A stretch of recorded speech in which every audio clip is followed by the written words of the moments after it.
Olá, graça e paz, seja bem-vindo a este canal do YouTube da Primeira Igreja Presbiteriana Independente de Manaus. Esta é a nossa escola bíblica dominical.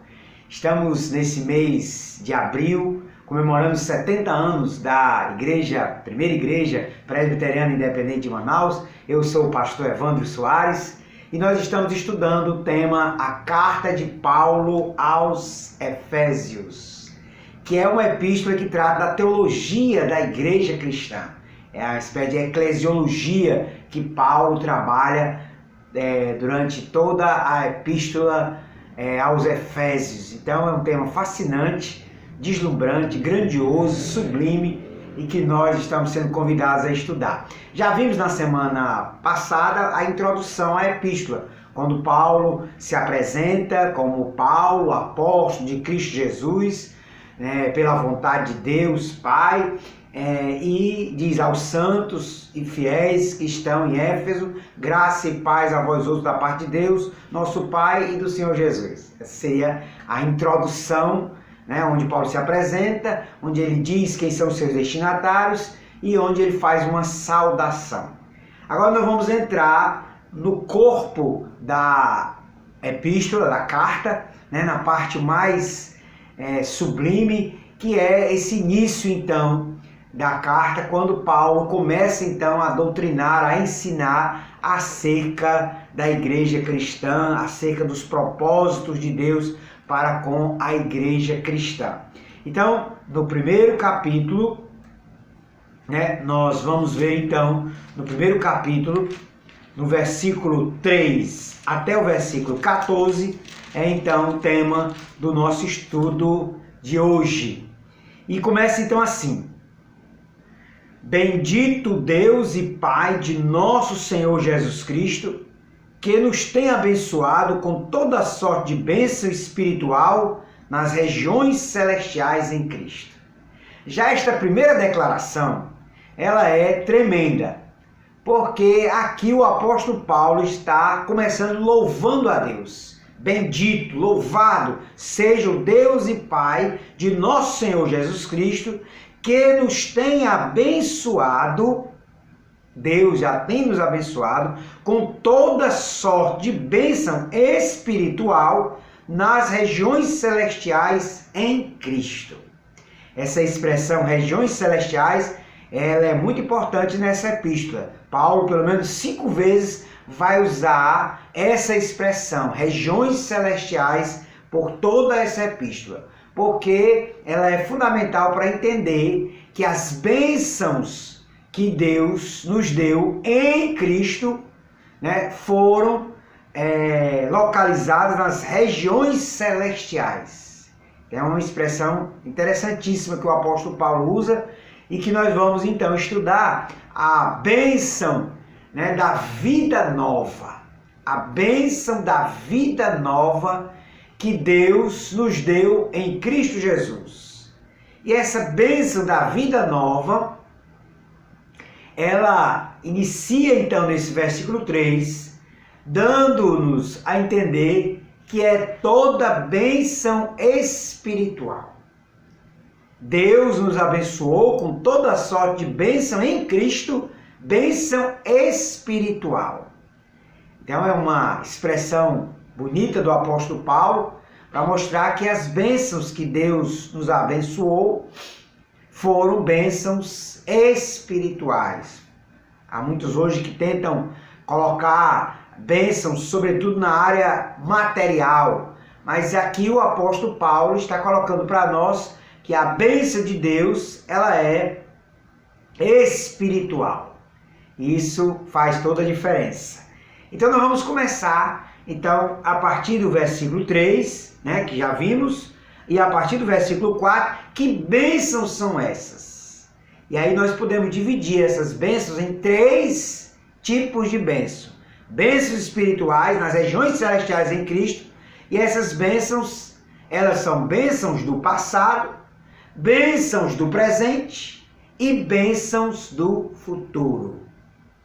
Então, em Cristo Jesus, nós somos abençoados com toda sorte de bênçãos, e essas bênçãos começaram no passado, ou na eternidade, ou antes da fundação do mundo, que é a bênção da eleição. Olha o que diz o versículo 4 e 5. Assim como nos escolheu nele, ou seja, em Cristo, antes da fundação do mundo, para sermos santos e irrepreensíveis perante ele e em amor. E nos predestinou para ele, para a adoção de filhos, por meio de Jesus Cristo, segundo o beneplácito da sua vontade. Então veja que expressão maravilhosa aqui do apóstolo Paulo. Ele diz que as bênçãos espirituais com que Deus nos abençoou nas regiões celestiais foram, em primeiro lugar, bênçãos do passado, da eternidade. Porque antes da fundação do mundo, Deus nos elegeu. Deus nos escolheu. Olha aí a bênção da eleição. Eleição é uma doutrina bíblica, paulina, e que é inquestionável que há essa doutrina bíblica. Nós não podemos compreendê-la por completo. Há um desenvolvimento na teologia, né, para discorrer acerca dessa doutrina. Mas o fato é que ela é bíblica e ela é paulina, né? Ela está aqui na Bíblia Sagrada. Paulo trabalha, né, essa doutrina, né, no sentido de fazer referência a ela. Ele não esmiuça o que seria, né, nem nessa epístola, nem em qualquer outra. A teologia que posteriormente desenvolveu essa doutrina. Mas o que sabemos à luz dessa afirmação é que há uma eleição. É que houve uma eleição antes da fundação do mundo e que nessa eleição nós fomos escolhidos nele.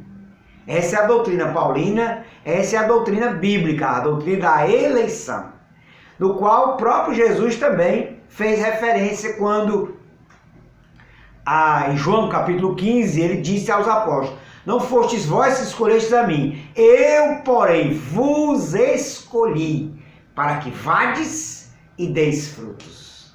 Então a doutrina da eleição é paulina, é bíblica e vem também do próprio Jesus. E os grandes teólogos, os grandes pensadores da história da igreja cristã também foram adeptos, digamos assim, creram nessa doutrina. Você tem desde Agostinho, você tem Tomás de Aquino, você tem Lutero, Calvino, né? Você tem os Jonathan Edwards, você tem vários grandes pensadores da igreja cristã que aderiram, né, creram nessa doutrina. E aí houve um questionamento acerca dessa doutrina já com Wesley, né, no século XVIII e século XIX e tal. Mas a doutrina é bíblica e é inquestionável. Se não cremos na doutrina da eleição, nós não cremos na Bíblia, porque a Bíblia fala da doutrina da eleição. Ela está dizendo aqui, Paulo está nos colocando aqui, inspirado pelo Espírito Santo, que nós fomos eleitos nele. Em Jesus ele nos escolheu. Essa doutrina da eleição, ela tem pelo menos 3 questões aqui, que esses dois versículos colocam. Primeiro, ele nos escolheu nele. Quer dizer, Deus nos escolheu em Cristo. Nós somos eleitos, nós fomos escolhidos por Deus. Isso não deve gerar em nós nenhum tipo de orgulho, não deve gerar em nós nenhum tipo de jactância.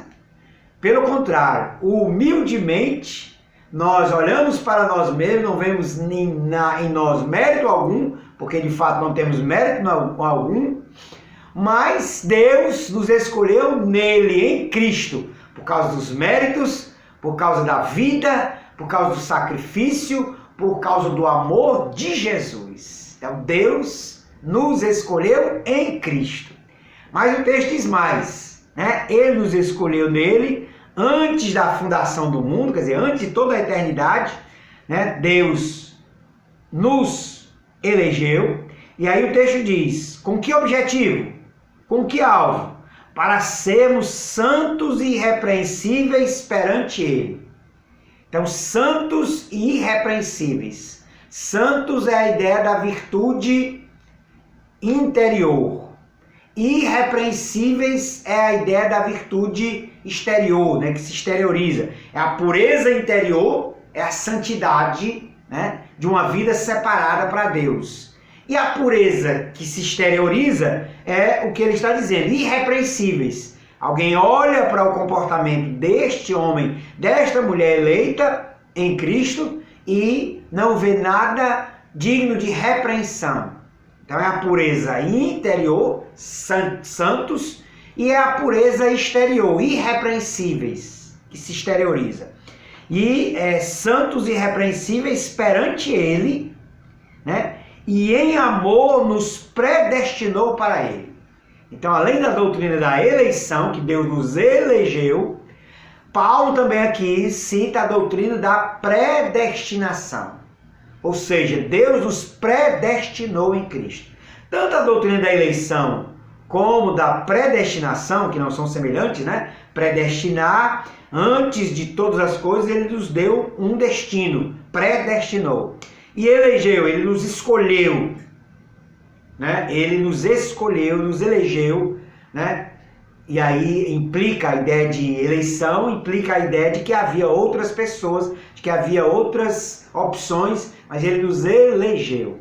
Mas aí, tanto a doutrina da eleição como a doutrina da predestinação são doutrinas que a Bíblia cita e que nós não podemos compreendê-la por completo.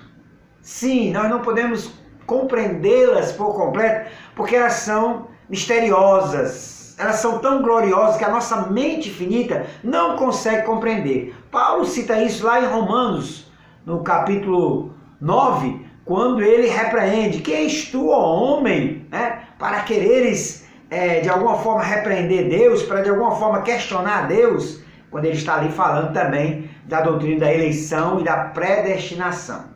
Mas aí, esta é uma doutrina bíblica e nós podemos ficar com isso. Ficar com isso e nos gloriarmos em Deus e bendizermos a Deus pela bênção, pelo privilégio da eleição. Eleição que Deus nos escolheu nele, que nos deu um objetivo: vivermos de maneira santa e irrepreensíveis perante Ele.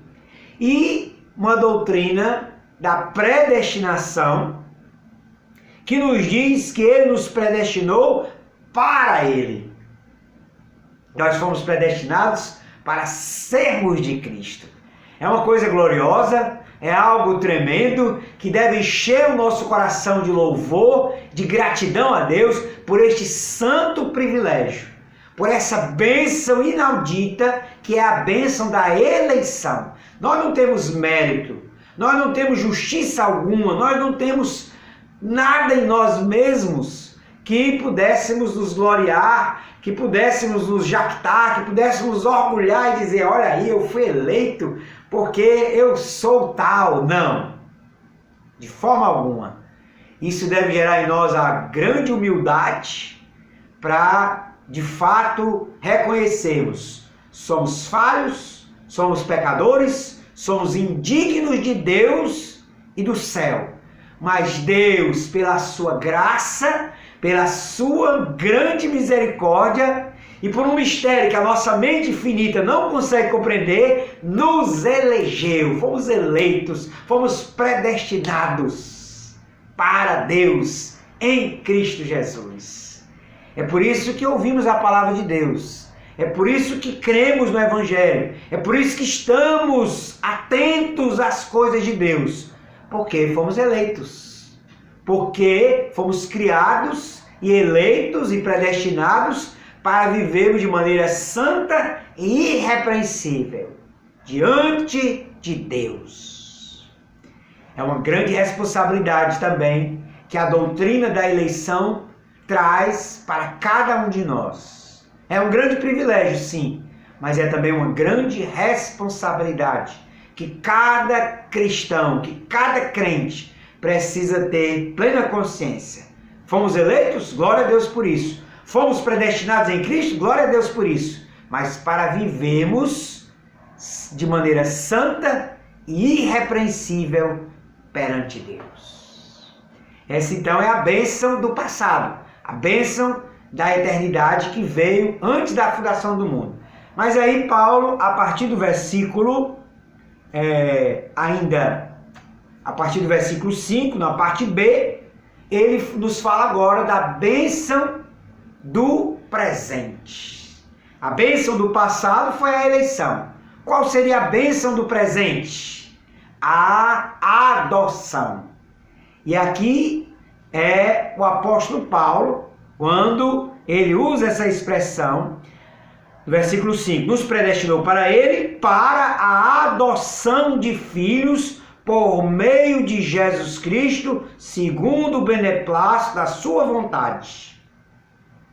Notemos, queridos, que Paulo está dizendo aqui que nós fomos predestinados para ele para a adoção de filhos. A adoção de filhos é a bênção do presente. E Paulo aqui usa essa expressão, e é uma expressão que somente Paulo usa no Novo Testamento, que é um termo que não era conhecido pelos judeus. Os judeus não tinham a prática da adoção, mas o direito romano, sim, conhecia a prática da adoção. E quando alguém então era adotado por uma família segundo o direito romano, ele gozava de todos os direitos, privilégios e deveres como filho.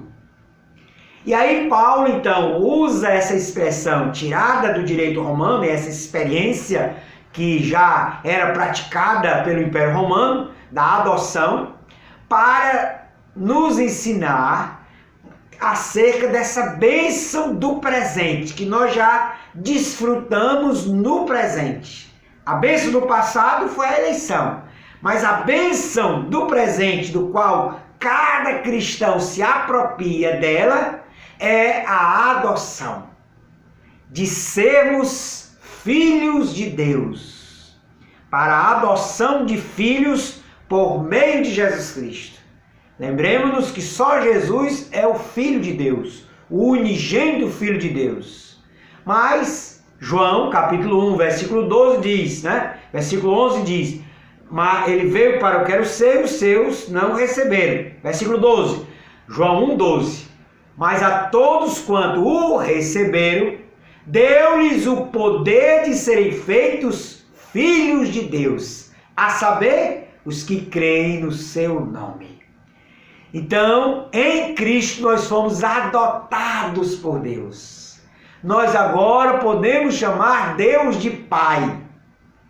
Deus, ele não é Pai de toda a humanidade. Somente no sentido lato, como Criador, toda a humanidade é filha de Deus. Mas no sentido mais restrito, a humanidade ela é criatura de Deus. No sentido mais restrito, filhos de Deus são apenas aqueles que creem em Jesus.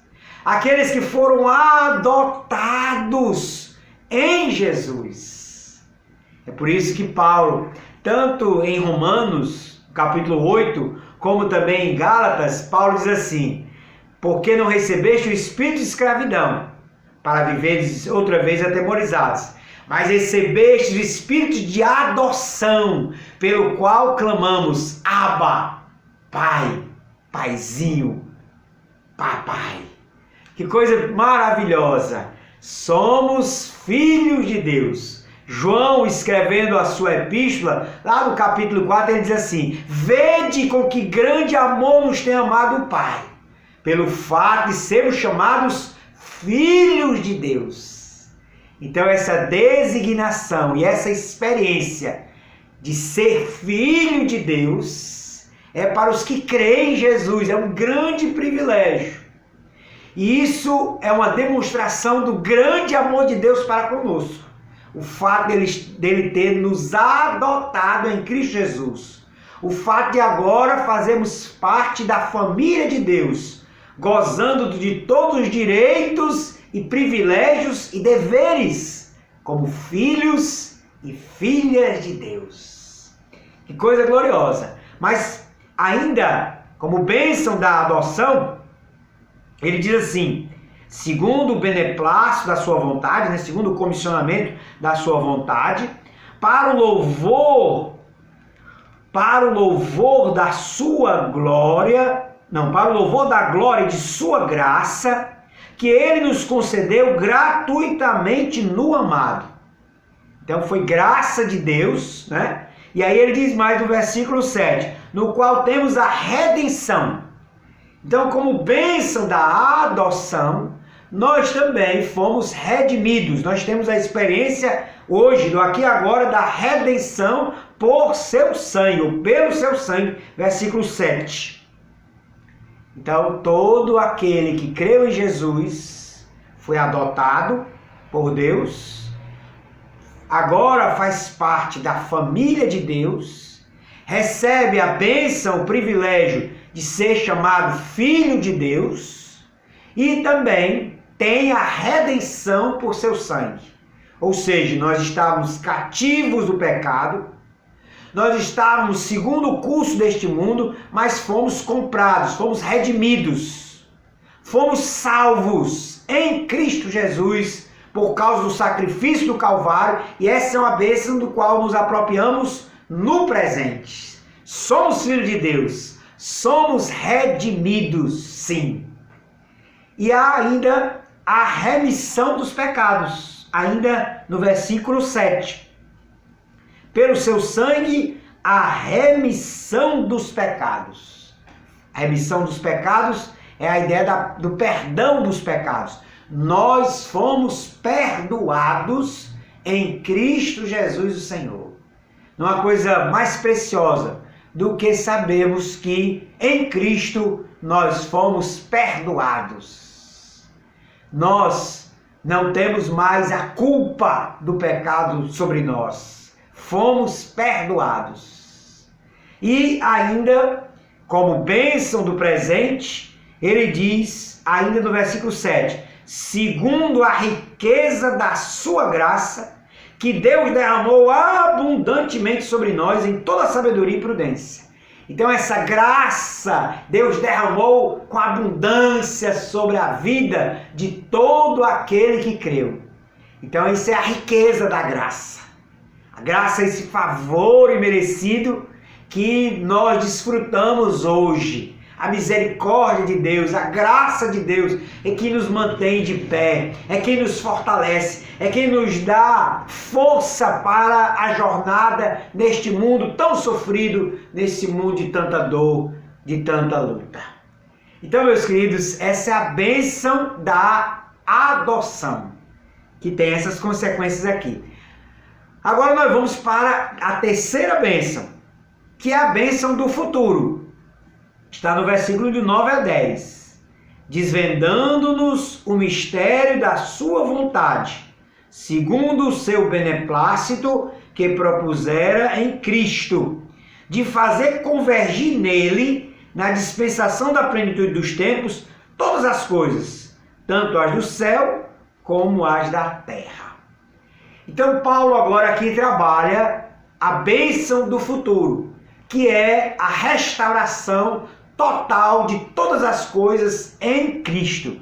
Por isso que o texto diz, primeiro, segundo o beneplácito que propuseram em Cristo, que é a ideia de segundo a concessão, segundo a sua vontade, a concessão que Deus, propôs em Cristo Jesus, de fazer convergir nele.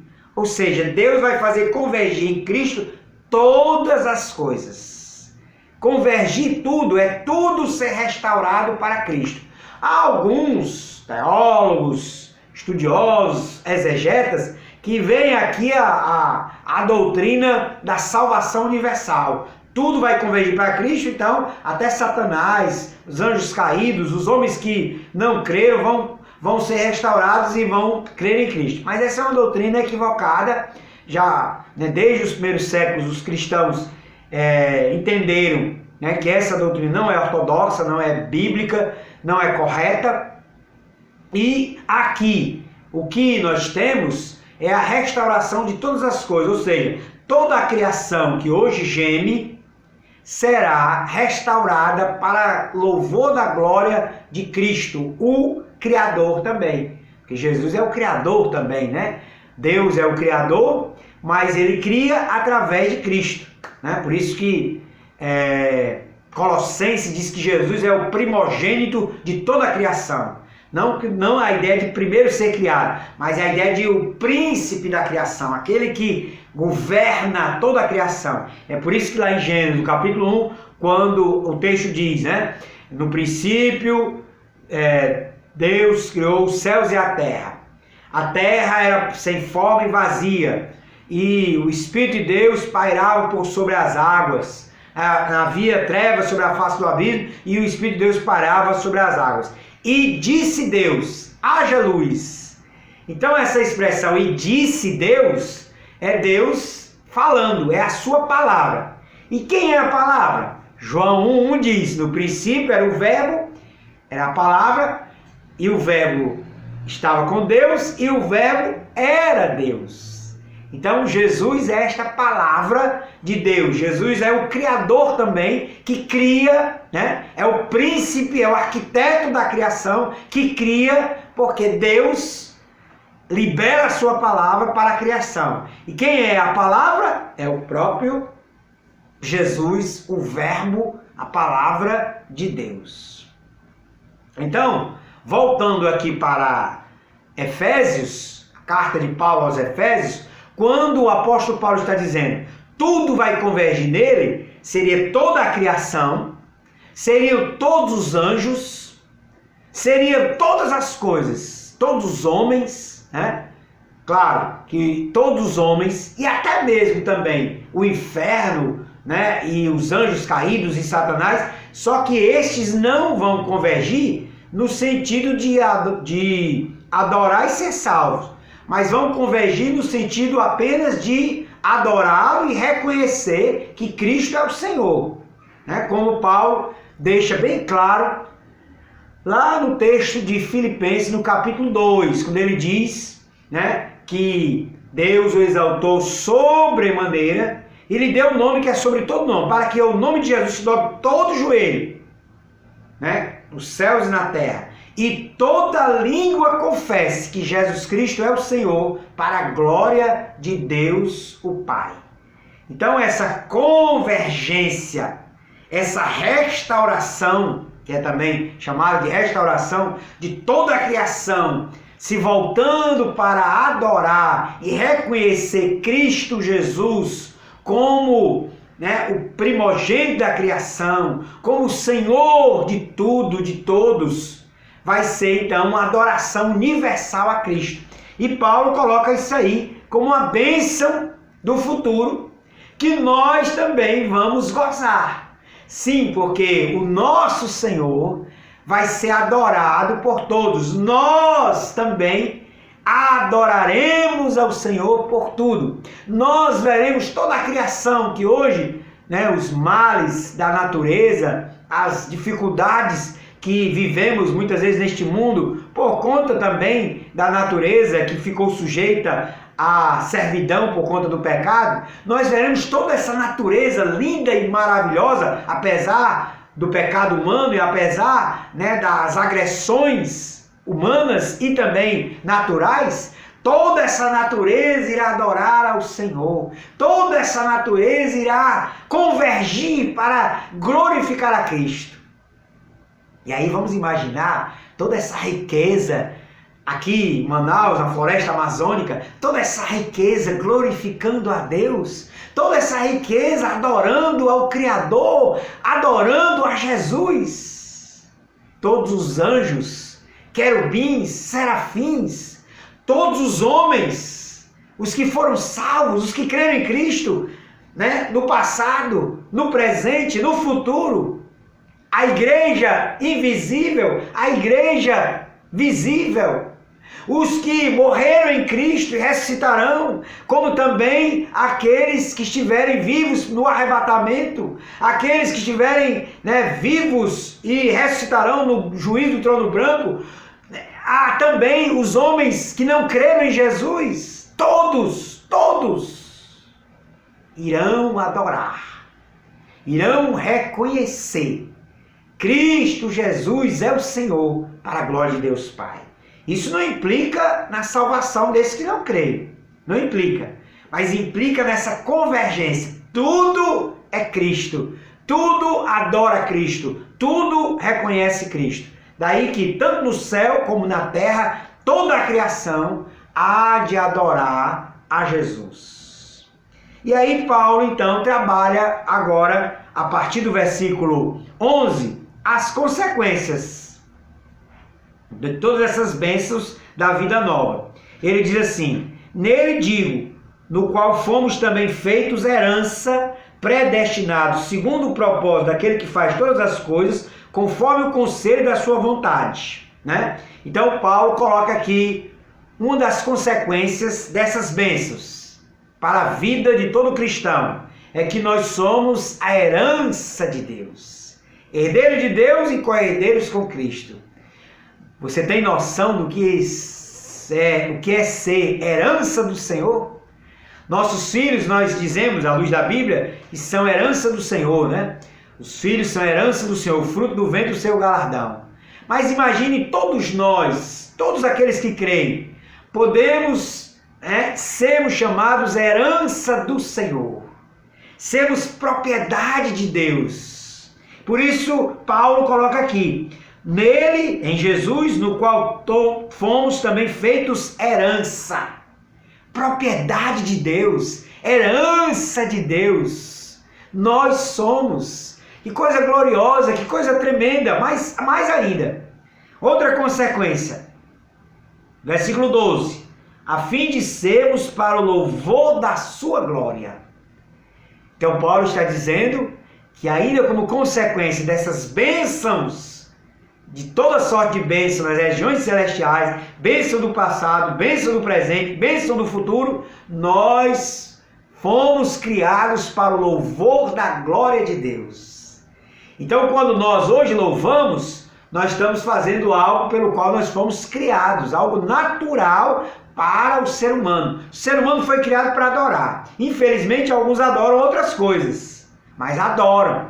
Quando não reconhecem Deus, adoram outras coisas. Adoram a si mesmos, adoram o dinheiro, adoram a fama, adoram o poder, adoram a riqueza, adoram Satanás, adoram alguma coisa. E nós, aqueles que creem em Cristo, devemos estar conscientes de que, como consequência desta vida nova, dessas bênçãos, nós fomos criados para o louvor da sua glória. Nós devemos glorificar a Deus todo o tempo. Nós devemos exaltá-lo todo o tempo. E ainda no versículo 13 diz assim: em quem também vós, desde que ouviste a palavra da verdade, o evangelho da vossa salvação, tendo nele também crido, fostes selados com o Santo Espírito da promessa. Paulo coloca aqui uma ordem interessante. Primeiro ele coloca, né? Ouvistes a palavra da verdade. Nós ouvimos o evangelho da nossa salvação. Ouvimos a palavra do evangelho. O evangelho que nos traz salvação. E aí, tendo nele crido, quer dizer, crendo então nesse evangelho, crendo então no sacrifício de Jesus do Calvário, aí como consequência, fostes selados com o Santo Espírito da promessa, o qual é o penhor da nossa herança, até o resgate da sua propriedade, em louvor da sua glória. Então o que Paulo está dizendo? De que nós fomos selados com o Espírito Santo da promessa. A ideia do selo é a ideia de que o Espírito Santo veio habitar em nós, veio habitar em todo aquele que crê, como um penhor, né? Como uma garantia de que Deus está conosco, de que Deus nos salvou, de que Deus vai nos redimir por completo. Porque temos a redenção da nossa alma, do nosso espírito, mas do nosso corpo será no futuro, né? Com a ressurreição, que receberemos um corpo glorioso. E aí Paulo está dizendo então, né, que nós fomos selados com o Espírito Santo como uma espécie de penhor, de fiança da nossa herança, até o resgate da propriedade de Deus, que somos nós, em louvor da sua glória.